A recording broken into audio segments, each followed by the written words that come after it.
এই ঘটনাটা আমার ছোটবেলার, যখন আমি স্কুলে পড়ি।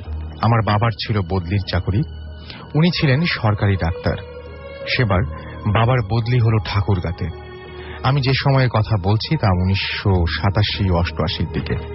ঠাকুরগাঁতে যে সদর হাসপাতাল তা তখন কেবল নতুন ভবনে শিফট হয়েছে, যা কিনা ঠাকুরগাঁ বাসস্ট্যান্ডের কাছে এখনো আছে। নতুন হাসপাতালের ডাক্তারদের কোয়ার্টারগুলো তখনও বানানো শেষ হয়নি। বাইরে বাসা ভাড়া বেশি হবে বলে অনেক ডাক্তার তখন পুরনো হাসপাতালের ভবনগুলোতে থাকতেন। পুরনো হাসপাতালটি ছিল ঠাকুরগাঁর কোর্টের পাশে। সেটি ছিল ব্রিটিশ আমলে করা অনেক বড় ক্যাম্পাসের মাঝে।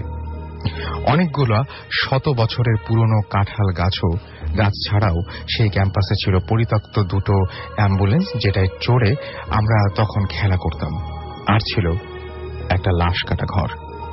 আমরা সবাই মহা আনন্দে পুরনো হাসপাতালের সেই ভবনটায় উঠলাম। তা নাকি আগে ওয়ার্ড ছিল। আমাদের ওই বাসায় ওঠার পরে আশেপাশের অনেকেই আমার মাকে বলছিলেন যে আপনাদের ছোট বাচ্চা আছে, এই পুরনো হাসপাতালের বিল্ডিং এ না উঠলেই ভালো করতেন। তবে পরিষ্কার করে কিছু বলেননি। আমার ছোটবেলাটা অনেক দস্যিপনায় কাটত। স্কুলের বাইরে দুপুরে একটু সময় ছাড়া সারাটা সময় আমরা বাইরে খেলাধুলা করে বেড়াতাম। পুরনো হাসপাতালের বিরাট ক্যাম্পাস আমাদের কাছে এক মজার খেলার মাঠ হয়ে গেল। হাসপাতালের পরিত্যক্ত ভবনগুলো যেন আমাদের লুকোচুরি খেলার জন্যই তৈরি করা হয়েছিল। হাসপাতালের পিছনের ছোট একটা জঙ্গলের ভেতর দিয়ে আমরা টাঙ্গন নদীতে যাওয়ার শর্টকাট রাস্তা বের করে ফেললাম। আমাদের মাঝে ভয়ের কোনো ধারণাও ছিল না। সমস্যাটা শুরু হলো হঠাৎ করেই। আমি আর আমার বড় ভাই রাতের বেলা অদ্ভুত ধরনের স্বপ্ন দেখা শুরু করলাম।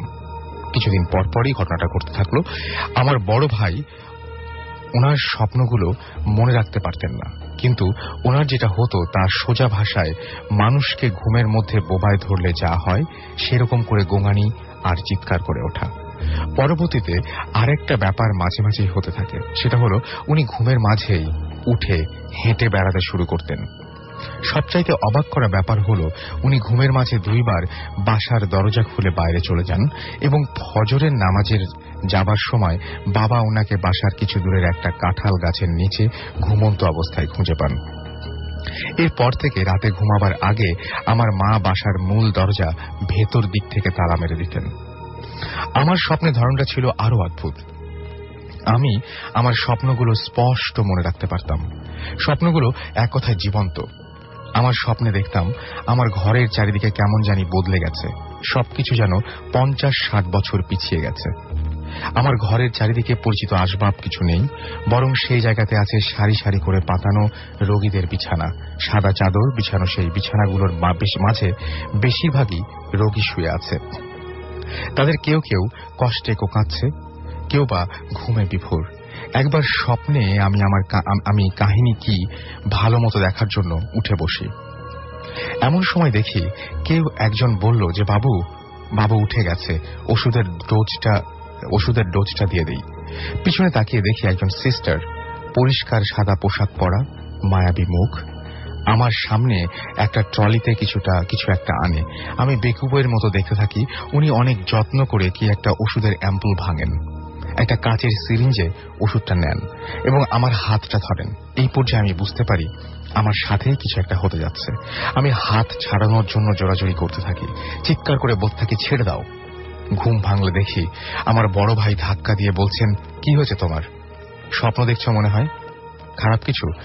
হাত মুখে পানি দিয়ে আসো, ভালো লাগবে। এরপর আমি বাথরুমে যাই। হাত ভরে পানি নিয়ে মুখ ধোবার সময় হাতের দিকে চোখ আটকে যায়। হাতের এক জায়গায় খুব জোরে ধরায় 5 আঙ্গুলের দাগ হয়ে রক্ত জমাট হয়ে আছে। পরদিন সকালে আমার মা বাবাকে স্বপ্নের ব্যাপারটা খুলে বলি আর হাতের দাগটা দেখাই। আব্বা আম্মা ব্যাপারটা অবাক হন এবং ভয় পেলেও আমাদের সাহস দেবার জন্য বুঝ দেন যে ঘুমের ভেতর হয়তো আমি নিজেই নিজের অন্য হাত দিয়ে এমন করেছি। তবে আমার মা আর নানাকে বলে আমাদের 2 ভাইয়ের জন্য 2টো তাবিজ আনিয়ে দেন।